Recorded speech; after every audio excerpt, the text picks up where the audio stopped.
This is the Hub on Hollywood, an iHeartRadio podcast. I'm your co-host, James Rojas. I'm the other co-host, Jamie Blanco. On this week's episode, Amaze, Amaze, Amaze. Project Hail Mary may make Oscars history if a certain nomination gets snagged. You can't spell Val Kilmer without AI. Apparently. How the late actor's new movie is causing controversy. Disney fans are applauding something that was not done with AI. Yes, thank you. Local filming and casting news, as well as our Agree to Disagree segment. But first, Jamie. James, I just have a question for you. Okay. Growing up, when you were upset, or let's say maybe being a little turd, I don't know, Sure. maybe, and your parents had to put you in your place. I mean, never happened because I was an angel, but I'll run with this premise. Run with this premise. Well, I know I was. Okay. Right? And so did you ever have your parents, yell at you, stop crying, or I'm going to give you something to cry about? Yes, I am Mexican-American, so I am very well aware of the threats and extracurricular activities that revolve around that. Well, right, and I'm Cuban American, and yes, we've experienced this. Yes, stop Trauma crying. bonding. Woo! Stop crying, or I'm going to give you something to cry about. Right. But as a parent now, right? Yeah. We want to be more gentle. We want to be more, a little more understanding, less traumatic, more understanding. Right. Exactly. Let me click this real quick. Oh, we're good. Sorry Okay. Sorry for interrupting. We're still recording. Yeah. We're still recording. But James, so as a compromise, maybe, if we wanted to say, stop crying or I'll give you something to cry about, I was thinking, well, maybe instead of papao, leña, huacta, instead of beating your children. Sure. What if you subject them to the most traumatizing movie scenes ever filmed? Ooh. Okay. Yeah. So if you had to say, stop crying or I'll give you something to cry about, what movie scene would you give your child to show them to give them something to cry about? Oh, goodness. This is like a Clockwork Orange kind of scenario where you're their eyes are like sprung open, they can't close them, and they have to watch what you're playing for them. Yeah. Okay, cool. Yeah. Cool. I just want to get that in my mind. Let's see. Some movies that will get them to cry in fear or just sadness, because there's some wicked sad kids movies. Yeah, I mean, sadness fear. Works. Fear works too. Let's see. Just Yeah. For a sadness, I would say the Fox and the Hound. Oh, Do you remember that one? The Yeah. Fox and the Hound, where a hound dog as a pup and a fox. I don't know what they're called. I think they're called kittens. They befriend each other, but then they're mortal enemies because the hound hunts the foxes. And that whole story and that storyline was very traumatizing and very sad at the end. Yeah. So for a sad traumatization or trauma experience, Fox and the Hound. Okay. Yeah. All right. I've got a few here too. Okay. But if you will remember the magical story of the never-ending story. Right. When Atreyu is riding through those muddy fields and the horse gets stuck in the quicksand and the mud. Yeah. And sinks into the mud because and he can't save him. He gives up hope or something. He stops being happy. Because everyone is giving up hope and they're giving up belief so that as the horse is sinking and he's pulling him out and he's saying no, and I would you have to believe. Don't give up hope. Let's see, another traumatizing movie that I could bestow upon my child to give them something to cry about if they were not being good. Let's see, another one. There's so many Disney movies at the end. Lion King's cliche when Mufasa passes away. I'm blanking right now. Do you have another one on your list? I do. Okay, good. So this one I would only show to my mortal enemy. Okay. Right? Because this one traumatized me so much that I will never forgive my husband for showing it to me. On our deathbed, I will remind him, remember when you made me watch the end of Bridge to Terabithia? Oh, and you did not warn me? Yeah. Right?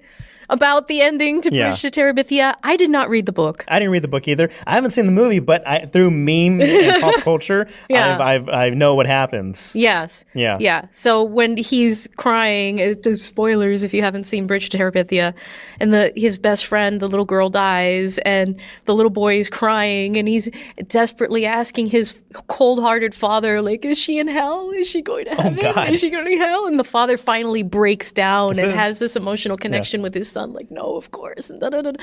Like, I will never get over that. Yeah. Never. I literally kicked my husband off the bed, and I was in tears. I could not handle it. I haven't seen that movie, but from what I hear, it's very like unsanctimonious. Also, it just kind of happens. Yeah. Just everything is going great. He's having like the best day of his life, and then it just happens. It makes you wonder what the author was thinking, right? Of the book. I don't know, but they were twisted. Yeah. Maybe something like that happened to them in their lives, but it was awful. Yeah. Again, the thing is, when I grew up with, movies, I watched everything from Disney movies to like R-rated horror films. And so there are a lot of movies that are not for kids, but, definitely traumatized me. Like say, for example, Jason Takes Manhattan. So Jason Voorhees, the Friday the 13th killer, goes to Manhattan. Yeah. Which is really, it's really, he spends like 10 or 15 minutes in New York. The rest of the movie's on a boat. It's a very false advertisement, but that's, neither here nor there. Yeah. But there's a scene I remember watching by myself in the living room, dark, everyone's in bed, and watching the scene where like he's walking through the sewer, and all of a sudden he's just walking kind of like diagonally, and then he just immediately pivots and like looks directly at the camera. So little James is like watching this as he's coming towards you in a camera frame, and all of a sudden he just looks directly at you like, ah! Little James, so no. that was a good scare. So that was a good trauma, I would say. Okay, all right, Yeah. good trauma. Well, Yeah. here's one more bad trauma. Sure. I'd say that this would probably be the last one if I had to say, I'm going to give you something to cry about. Okay. The end of The Little Princess.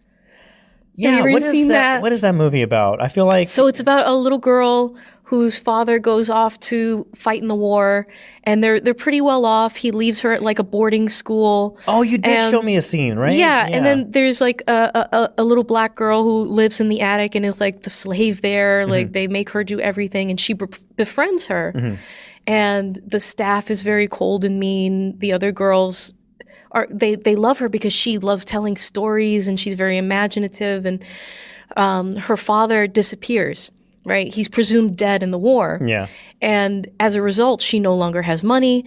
They force her to live in the attic with the other little girl and become a servant to all of her previous friends. And That must be awkward. it's awkward and cruel. Yeah. And the headmistress of this school is just very racist and terrible, mean and horrible. Gotta be. And at the very end of the movie, she finds her father again. He is across the way. He's being nursed to health, but he has no memory. He doesn't remember anything. He has amnesia. And she sees him, and she's screaming at the top of her lungs like, "Daddy, Daddy, Daddy!" And he doesn't recognize her, and he doesn't know what to do because he doesn't know who this child is. And she's desperate because they're taking her away. They're taking her to an orphanage. They're going to be separated forever, and she's screaming for her father. And oh my God. Just pure waterworks. Yeah. Pure waterworks that I think would traumatize a child for life. So those are the three that I keep in my pocket if ever I have to say, if I will give you something to cry about. One last movie I just remembered, Passion of the Christ. Oh God. Yeah. Oh, it literally. Yeah. So that one, for some reason we were like, I thought I was like in junior high during that time, but apparently it came out in 2004. So I was like maybe just an 8th grade or freshman. But Passion of the Christ. That one's a tough one. That's a tough one. That was pretty rough. Just a bit. Yeah, I would say. I remember going to see it and a lot of people crying in the theater and just staying behind after the credits. And sort of. Yeah, I think I was in tears. 8th grade when they showed that. I went to a Catholic school, so they played that Oh, they played that in school. Oh my. Yeah. Yeah. That doesn't Just so seem you like... really understand what the whole thing is about. Well, interesting. Now this, I'm going to give you something to cry about. Is this a real life lived experience recently? Not recently. Okay. Not recently, but I don't know. The idea just occurred to me because we want to, gentle parent, right? We want to be a little bit less traumatizing than the previous generations, but yeah, I believe in gentle parenting, and that's how I live my life to an extent. But there's sometimes you got to. I mean, anything physical is like, for me, crossing a line. But like, you got to be stern and got to be like, hey, no means no. Do this, do that. Yeah, these are the rules. Yeah. Obey them or time out. What movie would you recommend if you had to make someone cry? That right. loved one in your life. Exactly. Yeah. Excellent. Comment down below. Well, let's see. Well, speaking about traumatizing or maybe spooky, I don't know if this is a spooky project, but My Boyfriend is a Demon. My Boyfriend is a Demon. I'm not quite sure the plot, but that is one of the projects that is currently filming in the New England region. Rhode Island, I believe, for that one. But actually, the one that's filming this weekend here in Boston, if you're going to be in the Faneuil Hall area, there's a big production that is going to be coming, taking over Faneuil Hall for the weekend, and that's actually called Slingshot. I got those two mixed up earlier, but so two big feature films, both being casted by Boston Casting. My Boyfriend is a Demon and Slingshot. They're going to be in the area the next couple of weeks. And there's also a new psychological horror movie that's coming around the corner. Yeah, filmed entirely on Cape Cod. Shout out to WBZ's Jim McKay. He interviewed Ryan Powers, who produced this film, and they shot it on Cape Cod, specifically at the Pelham House Resort in Dennisport. And so, as you said, a psychological horror film. They haven't had a release date announced just yet, but if you check out WBZ News Radio, you'll find the story on the website. And he talked to the producer, talking about the inspiration for filming it on Cape Cod, wanting it to have like that vibe that also has plenty of room and space to be creepy. Exactly. So, yeah, very fun. Yes, and there's another show also in that vein coming out on Apple TV Plus shortly, Widow's Bay. Widow's Bay, that is also creepy psychological horror. What is it about Cape Cod and the islands there that... It's all the rich people. Right, is it? Yeah. Right, but it's that, I don't know, it's like the creaking wind chimes and the ocean and the boats and the so Widow's very creepy, yeah. Widow's Add Bay some fog. Add some fog and you've got like just a wonderful backdrop to a great show. Looking forward to Widow's Bay. That is coming out at the end of this month, next week, I believe, because we're already at the end of April. Crazy. And that's going to be on Apple TV Plus. Tons of local talent shot there, mostly in the North Shore. Not on Cape Cod for that one. Mostly in the North Shore, that one was shot. And it looks really good. It looks really creepy. It's about this mayor who's trying to open up this island town. And there's a lot of creepy things going on the island. He's not paying attention to the local Do you know anybody who's crazy worked on that people. One? Yeah. Yeah. I do. I do. Tons of local talent. We're able to work on that, both background and principal. So that's an exciting one for when that comes out. We'll give it a review. All right. Now, speaking of reviews, some films are also going to get a review of their own in a way. The 48-hour Film Festival. The 48-hour Boston Film Festival. This one's a really, really cool thing to participate in. Yeah. I'm hoping to get a team together maybe one of these years. All right. But you get a team together, right? There's all of these teams that are competing in the festival. They give you a theme, a color, a line of dialogue, right? They give you like all of these things, and then you have 48 hours to create a movie based on that, to create a short film. So you have to write it, shoot it, edit it, and submit it within 48 hours. It's a really grueling but rewarding challenge for local filmmakers here in Boston. So lots of teams are gearing up to get underway for that this weekend. One thing I like about this challenge is that, because it is a challenge, is that, you know what they say, like limitation spurs creativity. And if you have a 48-hour limit to make something, and you have an idea or a vision of what you want to create, you find a way to do it, whether it's with duct tape and WD-40 or glue and Post-its. Like you figure out how to make your vision come to life. Exactly. Yeah. Right. And it's really fun to watch all of the films at the end and be part of that process and see what people came up with the limited resources that they had. And it's really fun. And so the winners of those competitions go to like the regional and the national, and you can win some pretty big prizes. All right. If you are participating, reach out, send us a link. Maybe if you post it online, we'd love to get it a view.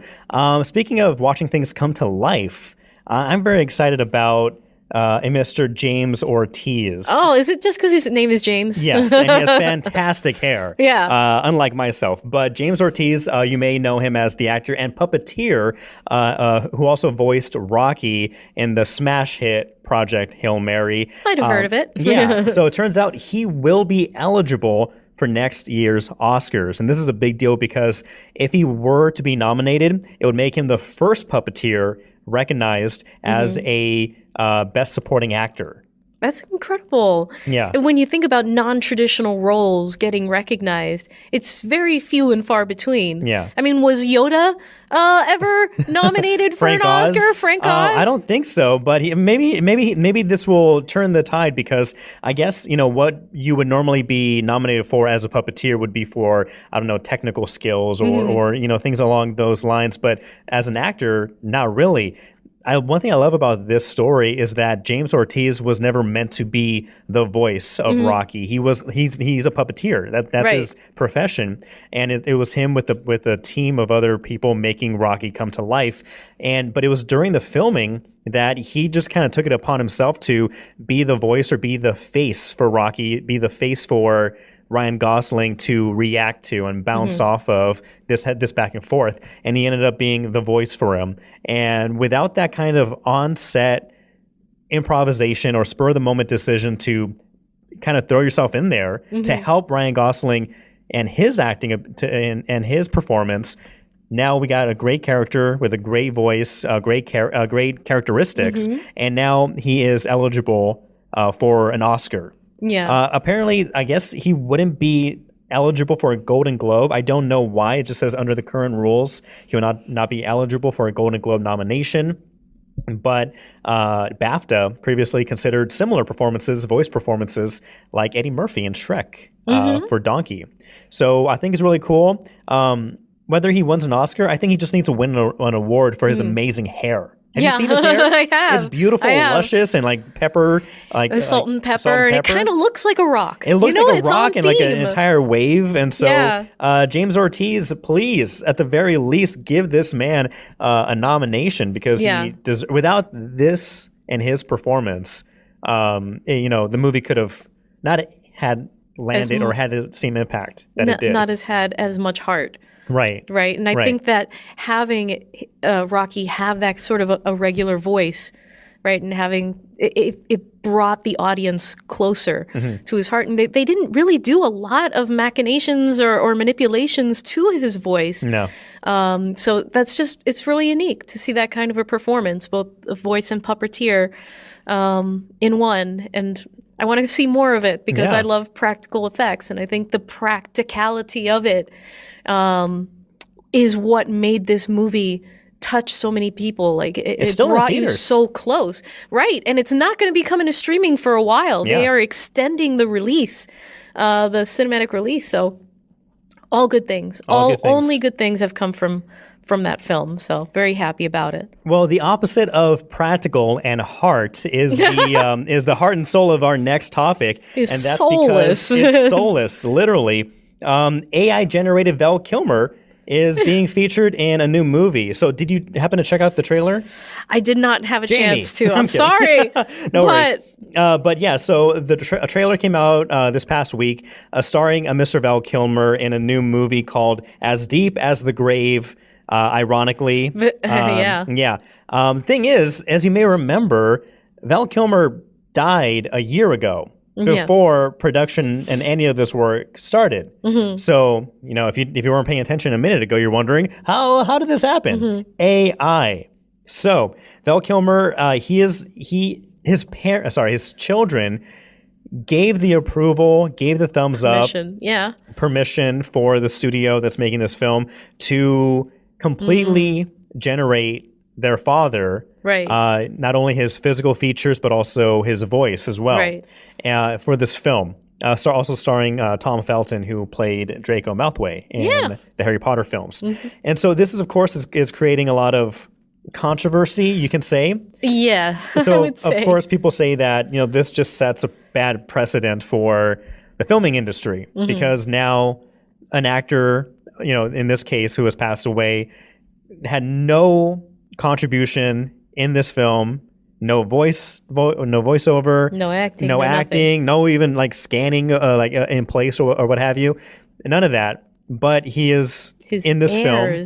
His heirs were the ones that gave complete permission and creative license of his image, and that's the part that weirds me out, because I could understand if he did it, but if it was just his kids, that's a moral gray area. Here's a kicker, though. So some people are arguing that the defense to that would be he was actually signed on to this role before he passed away. Like this movie was in limbo because he got sick, he got throat cancer, and so it wasn't, he couldn't make it at the time. So, but he was already signed on for this film. His family, his estate, also got paid. Already, or they at least got some percentage of payment for signing up for this film.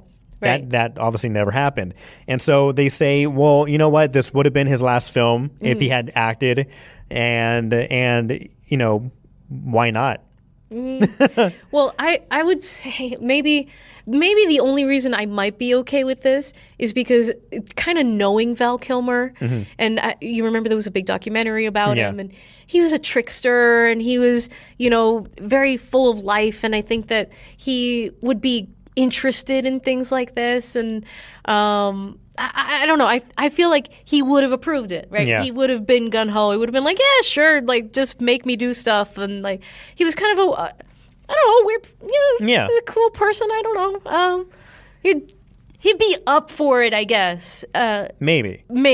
The one benefit, again, I'm actually, my stance is I'm not for this. I don't think this is a good idea, even with the children's I think it's a bad idea, but approval. But one interesting thing about this tool, or how they did this, is that in the trailer they show an old Val Kilmer and a young Val Kilmer. Oh my god! And to be honest, and again, this is only a trailer, so they're very short snippets of Val in there and a short clip of him speaking, but it doesn't look bad. Some people were actually complaining about the overall whole trailer, saying there are parts of this film that looks like it was made with AI. Because the CGI maybe wasn't that good, so they're joking. It looks like the rest of the movie was made with AI, but this is a slippery slope, because if you have one actor set precedent, or his family set precedent for using AI to create a quote living, breathing character, then and a movie is already using that AI for this character, what's going to stop them from using it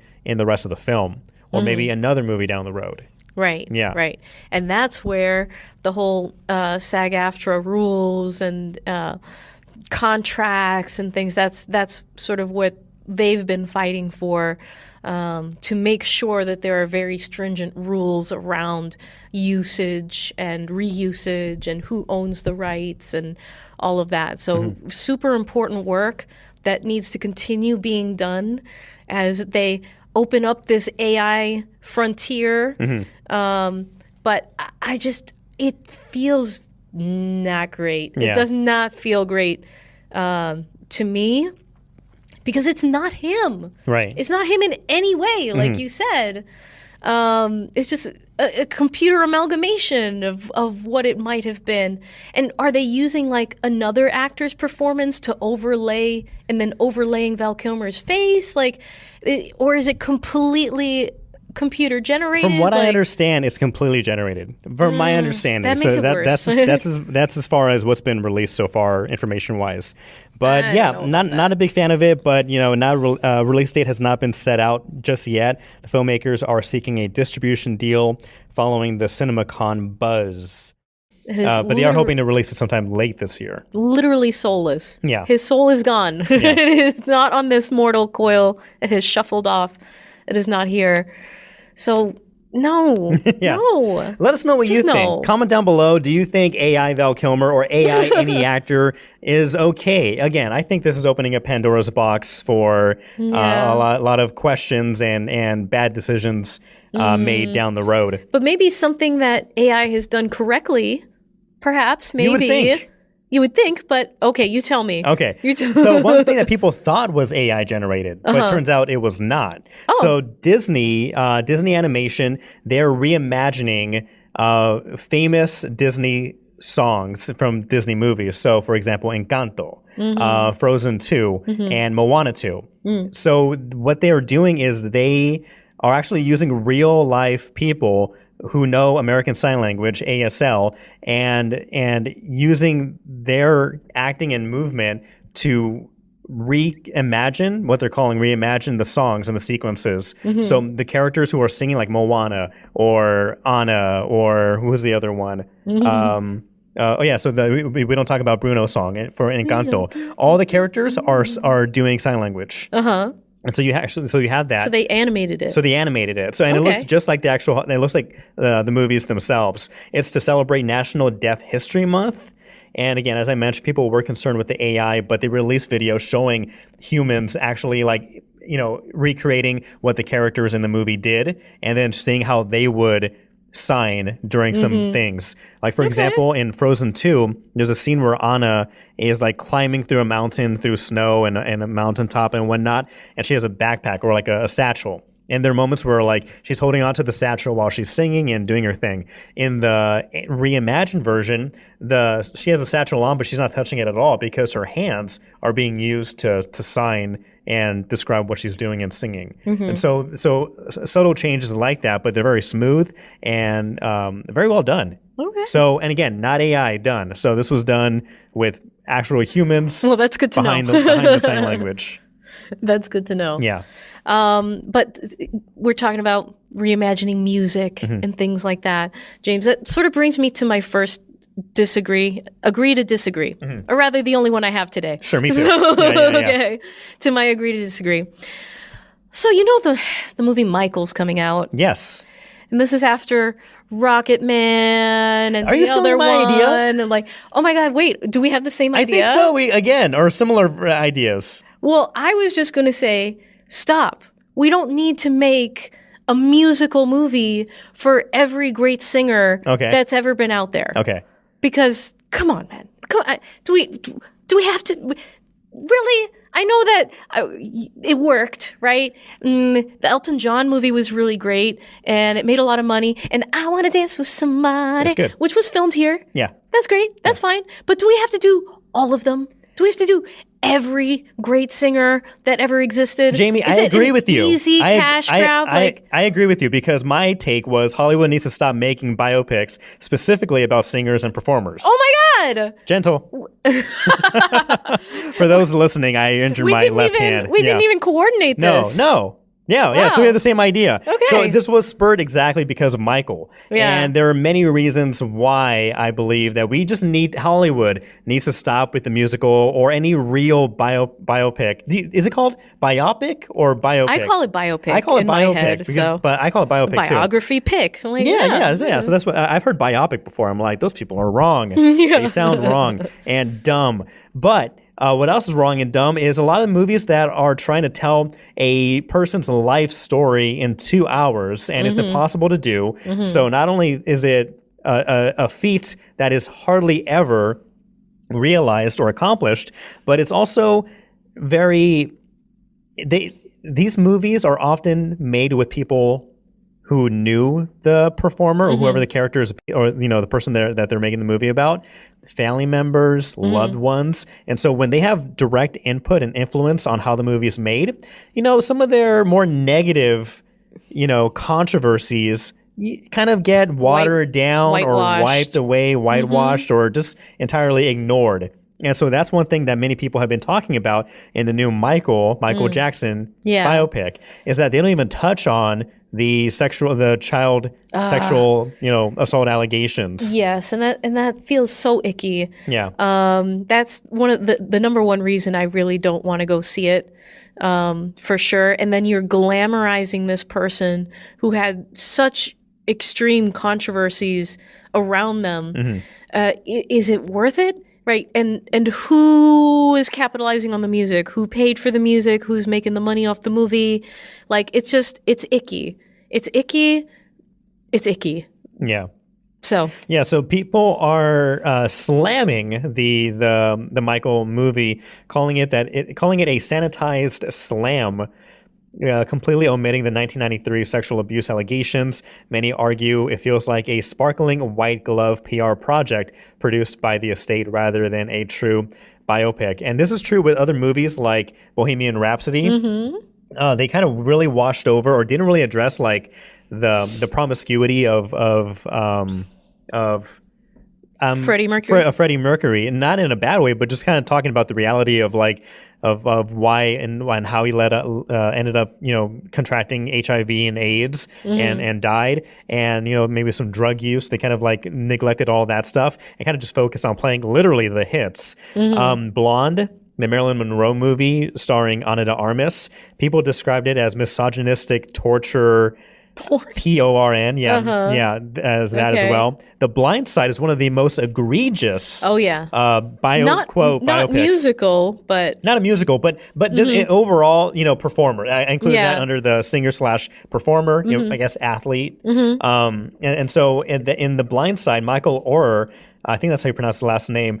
But he says that he filed a lawsuit against that family, saying that he was never adopted. They did place him under a conservatorship to profit from his life, and he was portrayed as mentally slow in the movie when he's not, and it also hurt his NFL career as well. The Greatest Showman. That was, the songs are bangers. The Greatest Showman, Hugh Jackman does a great job, but people are wondering, why did this movie have to say, this is P.T. Barnum and his circus, because what did it have to be about a real person? Yeah, because the real person was not like how Hugh Jackman portrays him. Like, he took advantage, according to history, but in historical reports, is that he took advantage of people who were disabled, who were outcasts, and used them to make a profit, not treating them well at all. Right. As opposed to in the movies, like I'm a toe tapping, dancing, loving guy who wants you to shine for being different. It's like, no, I want to make money off of your deformities and your disabilities. Right. That's one among many. I will say there are a few, but I don't think the few justify the rest of the biopics. I Want to Dance with Somebody. I will say that was a good one. Yeah. There are things I learned in that movie that I didn't know about Whitney Houston. Selena. Oh, that's another traumatizing movie. Yeah. Yeah, because Hi, Selena. I watched, there are people online who are like millennials like ourselves who are showing their kids teenagers and younger, like the movie Selena, and they're recording the end. And it shows the end, and they go like, why is there a rose? She died? And you could just see that. And someone was joking in the comments. I'm like, this is how you pass down generational trauma. Well, there you go. Yeah, and that's that's a good thing about, not good thing per se, Selena. but I know, Viva Selena. But one thing about, a generation that has no idea who the singer is or who these people are is that they're watching it at the edge of their seat because they have no idea what's going to happen. They find out, oh my god, she died. Oh my god, the president or her fan club killed her. Oh my god. And so that's actually funny. Cinderella Man starring Russell Crowe was a really good one. The Fighter, based off a true boxing local legend from Lowell, also a really great biopic as well, though there are a lot of things that were not accurate. So again, like I said, a lot of things that you cannot portray or are not portrayed accurately in films, even if they're good. Not everything is true. And then after you traumatize your children, you can give them free hugs. Hugs from a face hugger. Absolutely. Because that's not traumatizing at all. You got to watch that. That's the shirt that you got to show them when they're young. Oh, James. So we both agree. Okay, good. Do you guys agree? Do we need to stop making musical biopics or biopics in general? Yes. Or just keep doing it because the music's banging and whatever, it's making money? I don't know. I don't think so. I know the answer. Stop. The answer is we should stop. The answer is we need to stop, and you need to agree with us. Thank you so much for watching us here on the Hub on Hollywood. If you haven't already, hit that subscribe button, like button. Be on the lookout for our next episodes, reviews, and interviews, and everything else. You can also listen to us on every major podcasting streaming service like iHeartRadio, Spotify, Apple Podcasts. Wherever you get your podcasts, we're there. Exactly. Right. Senor, I'm going to keep this really brief. All right. Really beef, did you say? Or really beef, yeah. Beef season 2 is out on Netflix. I'm like 1.5 episodes in. It's fantastic. It's fantastic. Starring Oscar Isaac. Nice. Senor Oscar Isaac. Carey Mulligan, Kaylee Spaney, Charles Melton, and Yoon Jung, right? I like this better than the first season. Apparently, there are mixed reviews out there right now about it, but so far, just an episode and a half in, I'm really digging the new characters. I'm digging the dynamic. I'm digging the parallels between the two couples, the rich, really messed up couple and the poor, we love each other so much and we just want, everything and we're stars and rainbows and, there's this really wonderful, delicious parallels between the two couples and just kind of seeing the collision course so far between them. Has been very enjoyable, and I'm looking forward to watching the rest of Beef season 2. So far so good, and I think Beef seasoning 2. We'll see. No, I heard good things about season 1. Stephen Yeun, who was in the first season, he won like an Emmy for that for his performance. A couple years ago. So one of those. It's on Netflix or where is it? Yes, Netflix. I don't have Netflix anymore. Come on, I need to rent it from the library. Go public library. I'm still watching the OC. My wife and I are still chugging along on season 1 of the OC. All right. I was joking that we need to come out with our own podcast where we talk about the OC so much now, like during the show, we're like dissecting it and like, obviously reacting to it. And then afterwards, like the day after, 2 days after, I'm like, can you believe Marissa walking into Ryan's pool house expecting to be forgiven and she doesn't even say sorry? What is she expecting? And all this other stuff, all these characters. It's not the best show ever, but it's such a fun show to watch. And it's so fun to like, can you believe that? Oh my God, of course she did that. This is like, and why is Seth doing that? Summer needs to get back to reality and all this other stuff. It's great. The OC, loving it. Also finished season 2 of the Pitt. Yes. Fantastic ending. Of course. Fantastic ending. I can't wait for season 3. Here's a pitch. They need to have the Pitt day shifts because both season 1 and 2 day shift, like 15-hour day. And then they need to have a spinoff, the Pitt night shift. Because at the very end, like the last 2 episodes of season 2, that's when like the night shift starts kind of, they have to, pass on the cases and they kind of have that overlap crossover. And you see the night shift characters and like I want to see more of those guys too. Like that was like a fun night, like a Misfits kind of crew vibe and crew. Yeah, nice. So we need the Pitt and the Pitt night shift. All right, I love it. We'll get that going. We'll send that idea off to get that going. Noah Wiley. Let's do this. Well, thank you for doing this with us here on the Hub on Hollywood. Again, for those casting calls, stick around for more episodes because we have all the casting calls, everything that's filming in New England, in Massachusetts, in Boston. We are your go-to destination to find out where and when to end up on the big screen or little screen. Exactly. Or the streaming screen. Yeah, exactly. Everything's on and they streaming. can find us on streaming. No, they can find us on YouTube, the Gram, Instagram, at Hub on Hollywood, Facebook, all those other places. All that jazz. At Hub on Hollywood. And we will keep the conversation going. Until next time, I'm Jamie. I'm James. See you. Bye.